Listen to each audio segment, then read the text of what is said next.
acá, al defensor del vecino. Estamos con Daniel Arbulo. ¿Cómo le va? Bienvenido. ¿Ese tipo de casos de Daniel se pueden denunciar en Defensoría del Vecino? Efectivamente, justo ayer nos llegó un caso que nos pareció bastante grave, que es un comercio que sufrió varias pérdidas, varios días de pérdidas por roturas y trabajos de UTE, efectivamente. Rotura de algún cable externo, entonces pequeño incendio, hubo que cerrar el local. Después le avisaron que iban a hacer un pequeño trabajo y el pequeño trabajo era en toda la vereda. Sí. Efectivamente nos llegan cotidianamente reclamos de este estilo. Nosotros lo que intentamos hacer cuando es es derivarlo a UTE. Es derivarlo, y pero hacerle además un seguimiento. Hacerle un seguimiento y tratar de colectivizar, de no pensar que este caso es solo uno. No, obvio, claro. Cuando vamos solo con un caso, con UTE, con OCE, con la Intendencia, aparte. es más difícil, Claro. pero además es un seguimiento mucho más largo. En general, el Estado, lo decíamos el otro día en la Junta, tiende a responder inmediatamente que en esa oficina no es. Este no es un problema en esta oficina, no es un problema en este comunal, o es un problema de la Intendencia, o es un problema de tal área. El mío es clarísimo. Yo tengo ahí un pozo en la puerta de mi casa. Y ya, hace años. Hace años, ¿no? Hace años. Y llamé al centro comunal, vinieron, perfecto, me dieron un pinito, el pinito duró 3 años, después vinieron y me dijeron, no, es de la Intendencia. Claro, exacto. Y me llevaron el pinito y el pozo sigue ahí, debe tener como 5 años. Hasta que pase algo grave, que alguien se caiga, suceda algo grave realmente, y ahí me imagino que van a tomar las medidas pertinentes. Pero no hay como un trabajo en equipo de los diferentes entes. Sí, ahí está claro, de esos casos hay decenas en la Defensoría, que de nuevo nosotros intentamos agruparlos para que se entienda que el problema es global, y es esto que vos planteás. Problemas con el saneamiento, vinculados con o roturas de caño. La rotura de caño lo que hace es movilizar la tierra abajo de la vereda, generar condiciones para que la vereda se rompa o se generen agujeros. Esto es permanente, es cotidiano, y a medida que demoremos en resolverlo, lo que vamos generando es una crisis mucho mayor. Bueno, los vecinos llaman muchas veces acá a Telenoche para que se vaya al lugar para notificar de una rotura de caño, y a los 10 minutos están arreglando. Bueno, lo que... Cuando se hace visible de esa forma, ahí mandan a la cuadrilla. Nosotros lo que intentamos, precisamente de la Defensoría, es hacer visible esta idea de... es un problema generalizado. En esto, en el mantenimiento de toda la trama urbana, digamos, la trama física, las calles, la vereda, es un problema generalizado. Otro tipo de problema que aparece en la Defensoría es... ¿Cuáles son los mayores problemas? Bueno, cuando nosotros presentamos el informe el otro día, un informe de casi 3 horas en la Junta Departamental, agradecerle a la nueva Junta porque, bueno, fue un diálogo interesante con planteos críticos desde la Defensoría, también críticos desde las distintas bancadas y planteos sobre la Defensoría. Nos pareció muy interesante esto. En términos cuantitativos, el 40 y pico % de los reclamos que nos llegan a la Defensoría tienen que ver con convivencia. Y esto, ¿problemas entre vecinos? Problemas entre vecinos, problemas con el Estado, problemas con eventos. Y en esto de la convivencia hay algunas acciones que son bastante complejas, que tienen que ver con acciones de xenofobia, racismo y homofobia, que nosotros estamos tratando de armar una estadística más fina sobre esto, pero nosotros tenemos la impresión que se ha generalizado a todo el departamento. Se había trabajado mucho con justamente ese tema con los inmigrantes, y aparte justamente que en Ciudad Vieja está lleno, ¿no? En ese sentido había mucha denuncia en la... Bueno, exactamente. La temática de las personas migrantes tiene como un doble componente. El primer componente que tiene es este mito de que Uruguay es un país abierto y dispuesto a recibir migraciones. Eso en cuanto a la política, pero no la gente, no el uruguayo. Efectivamente no está sucediendo esto. Pero además que tenemos algunas dificultades del estilo enojos con los migrantes que se agrupan en pensiones, en hogares colectivos, en determinados barrios, o que ocupan el espacio público como es su derecho, y el enojo porque, bueno, no juegan al fútbol y juegan a otra cosa, o el enojo de que... O ponen la música... El otro día algún edil decía, bueno, en realidad, y nosotros transmitíamos lo mismo, en realidad Montevideo es un cúmulo de migración. De hecho, siempre lo decimos, tenemos Villa Española, Bella Italia, Nuevo París, el Cerro, que lo estamos viendo en imágenes, el Cerro era Villa Cosmópolis. Esta idea de que Uruguay es Uruguay todo, pero Montevideo en particular es receptor. Por eso somos un país de inmigrantes. Somos un país de inmigrantes, pero además un dato que nosotros presentábamos en la Junta del otro día. Montevideo perdió 23.000 personas.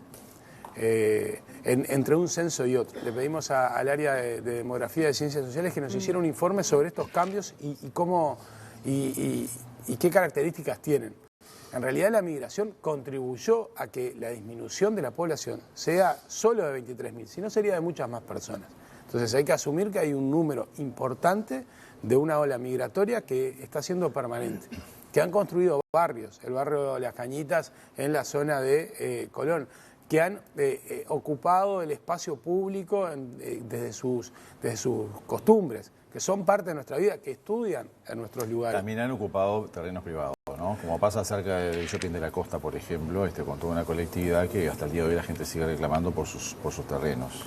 Bueno, ahí hay una cosa que sí me parece también importante, está este componente más de convivencia y está el componente de la política pública. Y ahí nos parece que el Estado está siendo lento en la respuesta. Espacio privado, quise decir, no público.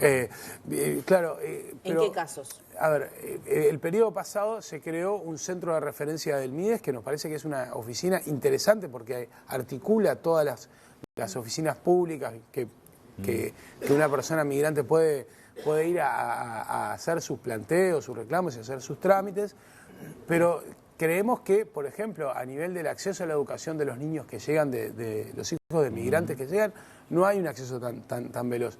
En términos de el acceso a algunos servicios, la información sobre todo del Estado, vinculada, por ejemplo, con la vivienda. Nosotros tenemos decenas de casos de estafas a migrantes que vienen pagando meses enteros de una prometida pensión que no es tal, o un apartamento que no es tal, o llegan y el cuarto que le habían alquilado está ocupado.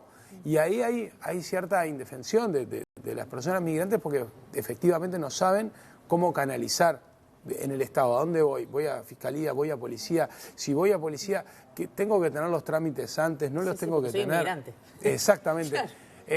Gente que les han cobrado miles de pesos para hacer la cédula. Claro. Por hacer la cédula. Y le han transmitido, esto te lleva mucho tiempo. No hay trámite más rápido en Uruguay que hacerse la cédula, digamos. En general, el plazo más largo serán unos 15 días. ¿Y esa denuncia llega a la Defensoría del Vecino? A la Defensoría del Vecino nos llegan este tipo de denuncias, nos llegan denuncias que tienen que ver frente al Estado, que el Estado no actúa, y también frente a otros vecinos.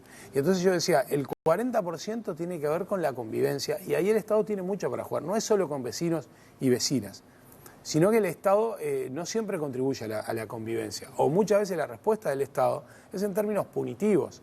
Tiene que ver, por ejemplo, con las cuestiones de eventos o ruidos molestos. Claro. Nosotros en el municipio B tenemos un programa muy interesante que lo presentábamos el otro día en la Junta, que tiene que ver con mediación comunitaria. Ahí hay un equipo de mediadores del municipio y de la Defensoría de Vecinas y Vecinos que lo que hacen es abordar las temáticas de conflicto en la ciudad, porque la ciudad es un territorio de conflicto, y buscarle algunas soluciones que no necesariamente tengan que ver con lo punitivo. Alguien tiene que decirle a un vecino o a una vecina, quien vive al lado tuyo, quien habita tu espacio público, es muy probable que lo siga habitando un buen tiempo más. Es claro de alguna manera que trabajé 16 años en la Junta Departamental, este año que paso a retiro. Y una de las cosas que, digo, que aparte tú lo estás comentando, es veo que se ha ido como redireccionando el rol de la Defensoría de Vecinas y Vecinos, ¿no? Porque también pasan este tipo de situaciones, como hablabas con los inmigrantes, como que se superponen organismos que uno no sabe dónde ir, si al MIDES, si a la Defensoría, y capaz que hay poca articulación entre instituciones. Creo que eso es un mal de muchos años que tenemos acá. Y por otro lado, ¿qué es lo que realmente se percibe o se puede recibir como denuncia en un centro comunal zonal, por ejemplo, y qué en la Defensoría? Porque a veces la gente no sabe dónde ir. No. O sea, yo tengo que reclamar podas, que hace años que no se hacen podas. Voy al centro comunal, voy a la Defensoría, o capaz que la Defensoría tiene que reperfilarse en lo que es su rol en base a esta estadística del tipo de consultas que tiene. Bien, es muy interesante la pregunta porque efectivamente lo que muchas veces sucede es que llegan a la Defensoría reclamos que antes no pasaron por el gobierno municipal o departamental. Lo primero que hacemos la Defensoría es asumir que cuando son reclamos hacia la Intendencia del municipio, previamente tuvo que haber habido efectivamente un reclamo ahí. Ahora, hay un problema que no es menor. Muchas veces nosotros recibimos en la Defensoría planteos que vienen desde centros comunales y dicen, no, eso plantéelo en la Defensoría, porque no es acá. La idea de que no es acá... Como tu pozo, igual.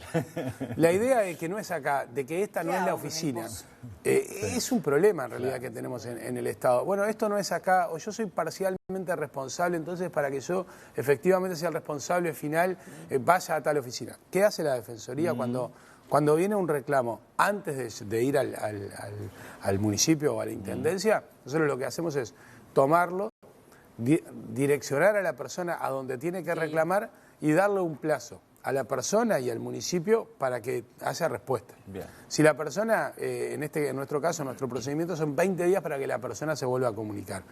¿Qué nos comunica la persona? Es el número de reclamo. Reclamé sobre un pozo, bueno, pero efectivamente no es en la Defensoría, le vamos a dar el teléfono donde tiene que llamar, nos vamos a quedar con su asunto, vamos a tomar todos los datos y usted lo que nos tiene que pasar por WhatsApp es un número de reclamo y nosotros hacemos el seguimiento. ¿En qué zonas de Montevideo se dan la mayoría de los reclamos? Bueno, nosotros tenemos un trabajo muy fuerte en territorio. Sí. La Defensoría tiene un programa de Defensoría en tu barrio, que estamos llegando sobre todo al espacio de la periferia. No solo estamos atendiendo en la Ciudad Vieja. Y hemos logrado cierto equilibrio en términos de dónde están los reclamos. El municipio que se lleva más reclamos es el municipio B, el 14%. Los otros 7 municipios tienen entre un 8 y un 9%. Hemos logrado como equilibrar. Esto es a través de un programa de la Defensoría que llegó en un año a 30 barrios, que llegamos de la siguiente manera. Esta es nuestra metodología. Nos contactan del barrio con un asunto puntual, consultamos si ese asunto puntual es tan puntual o tiene que ver con otras situaciones. Bueno, no me han conectado el saneamiento después de 20 años. Dijeron que me lo iban a conectar, no lo puedo conectar. Bueno, pero es solo suyo o de su entorno. Bueno, me parece que es del entorno. Vamos al barrio. En el barrio lo que hacemos es recolectar otras demandas y hacer un ida y vuelta, comprometernos a una devolución de los distintos temas o llevar a quien es responsable para que dé esa devolución. Lo que nos permitió es esto, es tener bastante homogéneamente distribuido en el territorio los reclamos. Y la Defensoría tiene 3 espacios de atención fuera de la propia Defensoría, semanal o quincenalmente. Ahora, por ejemplo, estamos en el Cerro Norte. El miércoles estuvimos en Casabó. Vamos a ir el viernes que viene a Casaballe de manera cotidiana. Hemos coordinado con el municipio C para tener en Boulevard y Colorado, por lo menos durante 2 meses, una oficina de trabajo. ¿Notifican previamente la llegada para que los vecinos sepan? Exacto, notificamos la llegada, pero además lo que hacemos es que los reclamos que tengan que ver, que estén cerca, no necesariamente que estén en el municipio o en el barrio, puedan acercarse. Nosotros atendemos en el municipio D, en el centro Luis Acuesta, ahí en Casaballe.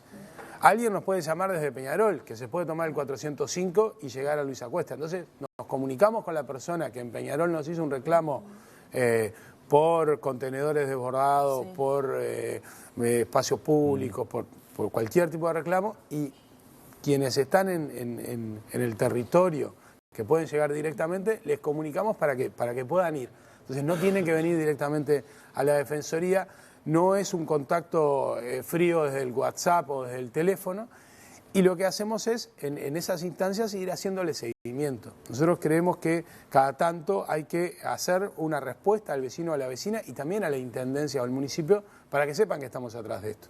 Nosotros, por ejemplo, hay algunos reclamos de caños rotos vinculados con el saneamiento. ¿Y las personas en situación de calle, cómo se canaliza ese tema? Ahí es un tema muy importante, fue parte de un debate incluso en la Junta el otro día. Nosotros planteamos que el sinhogarismo es un problema grave que se está profundizando en todo el Uruguay, pero especialmente en Montevideo, y todo hace pensar, presentamos un informe el año pasado, que va a seguir creciendo a menos que haya un cambio de rumbo importante, y en esto tiene que haber acuerdos políticos de largo plazo. Está incrementándose, hay políticas que tienen que ver con puertas abiertas y la vinculación con refugios. Ahora, lo que le falta es vivienda, lo que le falta es acceso directo al hogar. En muchos casos también hay algunos problemas de salud mental, entonces si no tengo política de vivienda para estas personas, tampoco tengo una política de salud específica para estas personas, también tengo el Estado muchas veces reaccionando punitivamente. ¿Recuerdan ustedes el año pasado el caso de 10 policías tratando de sacar a un señor mayor de la carpa en la que vivía? Entonces, ninguna ley ha demostrado la capacidad de dar respuesta a esto. No lo hizo la ley de faltas de hace 2 gobiernos, no lo hizo la ley de internación compulsiva, no son respuestas las leyes en sí mismas. Podemos tener todas las normas, pero si no tenemos una política esas articulada... medidas quizás son medidas que se pueden, este tipo de leyes es a largo plazo, pero hay cosas que hay que hacer ahora. ¿Y por dónde va entonces eso? Nosotros creemos las que... leyes no sé si es que no sirven, a veces no se ejecutan como se tendrían que ejecutar, o porque una cosa es porque hay un problema de salud grave. Claro, es hacerla en un escritorio y después ponerla, fiscalizar y ponerla en práctica, que es la gran falla que tenemos. Y obviamente muchas son a largo plazo, pero hay cosas que hay que hacer ahora. Sin duda que hay que hacer ahora. De hecho, hay algunas prácticas interesantes. Nos parece que, por ejemplo, las prácticas de viviendas colectivas, que por ejemplo gestiona el colectivo de personas en situación de calle, son experiencias interesantes. Ahí hay 8 o 10 personas que viven, que tienen algún apoyo de educadores y que tienen un seguimiento en términos de salud, en términos, nosotros hemos participado de alguna asamblea ahí, en términos de búsqueda de trabajo, en términos de reinsertarse a sus redes. Bueno, ahí hay experiencias que son interesantes. Montevideo tiene un problema, hay 60.000 viviendas vacías, 23.000 personas menos. El municipio que perdió más, solo 2 municipios incrementaron la población. El municipio B en 7.000 y el municipio CH en 2.000 y poco. El resto de los municipios perdieron población. El municipio D perdió 15.000 personas entre un censo y otro. Ubiquemos el municipio D. El municipio D es Casaballe, Cernito, no, para etcétera. el evidente que alguna se zona ubiquen. de Piedra Blanca. Perfecto. Y demás. Entonces, si efectivamente tengo 60.000 viviendas vacías, tengo 23.000 personas menos y sigo teniendo personas en situación sin hogar, bueno, ahí ¿Tienen un diagnóstico de por qué están vacías esas viviendas? Porque ahí empezamos con la injerencia en lo privado, ¿no? ¿Qué razones hay que estén vacías? Me parece una excelente pregunta porque fue parte porque de ahí, una... claro, ahí cambia un poco la directiva que uno pueda tomar, o lo que pueda decidir. Excelente la Vos pregunta. tenés una casa para alquilar, no la logro alquilar y hace un año que la puedo alquilar y ¿qué pasa? Me quedo sin la vivienda. Esa pregunta es central porque fue una de las preguntas que nos hacía uno de los ediles y fue uno de los temas de debate. Bueno, sí, efectivamente son privadas, pero muchas son privadas que tienen una promoción del Estado, un estímulo en términos de exoneraciones tributarias que habría que repensar. Otras son privadas... ¿Cómo cuáles? Todas las viviendas promovidas. Sí. En el municipio ese, en Montevideo, en los últimos años se han promovido unas 30 y pico de mil viviendas exoneradas de estos nuevos edificios. Sí. En varios municipios el incremento de la población o la disminución de la población no se relaciona con la cantidad de viviendas que se construyeron. Entonces, efectivamente, lo decíamos el otro día, la ley de vivienda promovida parece ser una ley de promoción de la construcción, no de promoción de la vivienda Igual ahora hay ocupada. modificaciones, ¿no? Ahora se están discutiendo modificaciones, pero efectivamente, y esto tiene que ver con distintas líneas de partidos políticos en el gobierno, porque esto tiene ya sus años, creo que unos 10 años, efectivamente no ha sido una solución en términos de vivienda. En ninguno de los barrios ha sido la vivienda promovida una solución de vivienda. Siguen habiendo viviendas vacías y ustedes me preguntaban, ¿qué podemos hacer? Bueno, agilizar un poco más algunas medidas que tendientes a aquellas viviendas que estén abandonadas, y acá juega mucho el rol del gobierno nacional, también la intendencia, pero el gobierno nacional un rol importante para lograr que vuelvan a ser instaladas en el mercado. O establecer plazos. O establecer... establecer... Hace tantos años, bueno, ya fue. Exacto. O perder beneficios, no sé. Montevideo tiene algunos programas de fincas abandonadas que surgieron ¿de dónde? De la Defensoría, que cumplió su papel. ¿Cuál es el papel de la Defensoría? Lo decíamos el otro día en la Junta. Ser el invitado molesto, es transmitir que algunas de estas cosas están mal. Que nosotros tenemos en Ciudad Vieja un problema de ocupación física, digamos, de viviendas vacías, pero también tenemos en la Ciudad Vieja una alternativa que han sido las cooperativas de viviendas que están ocupadas todas las casas, o el 90 y pico % de las casas, en zonas históricas de la ciudad. Bueno, quizás sea alguna cuestión más colectiva. Sé que tenemos que ir cerrando, ¿no? Sí. ¿Cómo estamos con recursos humanos? Porque me consta que no hay muchos funcionarios en la Defensoría. Bien. Digo, van muchos pasantes, fantástico, pero es poca la gente. Bien, la Defensoría es el familiar pobre de la institucionalidad de Montevideo. Nosotros planteamos el otro día a la Junta un planteo claro que es, La Defensoría tiene que tener funcionarios públicos, no los tiene, y esto es un problema. Tiene un equipo fantástico de pasantes, pero eso también es parte del azar, parte de que son buenos estudiantes y gente que quiere trabajar. Sí. Ahora, puede pasar que efectivamente en la pasantía alguien no se acostumbre, no quiera, esté o consiga trabajo. O consiga trabajo. Entonces, hay una rotación importante de nuestro equipo. Y arrancan de cero con todas las personas. Y cada vez volvemos a arrancar de cero con una curva de aprendizaje sobre la política pública, sobre la vinculación de estas cosas. Bueno, es una plaza, pero también es un espacio de convivencia. Es una esquina, pero en esa esquina pasan cosas. La problemática de la accesibilidad tiene su especialidad y muchas veces nos llega a la Defensoría problemas graves, problemas de discriminación, problemas vinculados con la violencia en los barrios. Necesitamos un equipo potente que ante estos problemas más graves los pueda recibir, los pueda contener y los pueda canalizar. Y más en este trabajo de descentralización que están haciendo ahora, ¿no? Que van a los barrios y se precisa recursos humanos también. Daniel, gracias por la visita. Muchas gracias. ¿Sí? Último, la gente, ¿dónde tiene que ir o a qué teléfono comunicarse con el defensor del vecino? Puede llamarnos a cualquiera de las redes sociales, ahí nos contacta. En breve vamos a volver a tener nuestra web, @defensoría-mbd. Perfecto. Y en el 098 301-187, ese es nuestro teléfono. Por WhatsApp le hacemos seguimiento y en general tendemos a llegar a los barrios en el territorio. Están el 25 de mayo y Juan Carlos Gómez en el edificio frente a lo que es la Junta Departamental. Un edificio que no es accesible y eso es un problema. Exactamente. Otro tema. Y planteamos en la Junta la necesidad de